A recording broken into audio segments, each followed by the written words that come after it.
Balik normal na sitwasyon sa ilang probinsya sa Visayas at Mindanao pero may ilang patuloy pa rin inuulan kaya nananatiling naka-alerto sa posibleng pagbaha. Daretong report.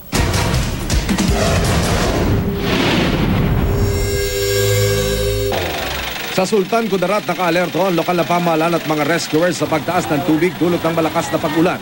Ang National Highway sa barangay Salimbao binaha. 20 barangay na ang nalubog sa baha. Catch basin kasi ang lugar tuwing masama ang panahon. Hinampas ng malalakas na alon ng ilang baybayin sa Surigao del Norte.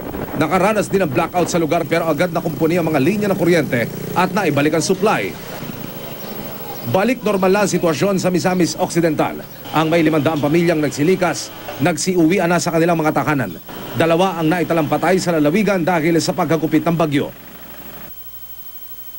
Nananatili namang maaliwalas ang panahon sa Occidental Mindoro. Ang ilang mangingisda pumalaot na sa dagat dahil banayad na ang alon. Ang iba naman ayaw magbaka sakali habang may banta pa rin ng pananalasa ng bagyo. Para sa unang balita, Emil Sumangil reporting.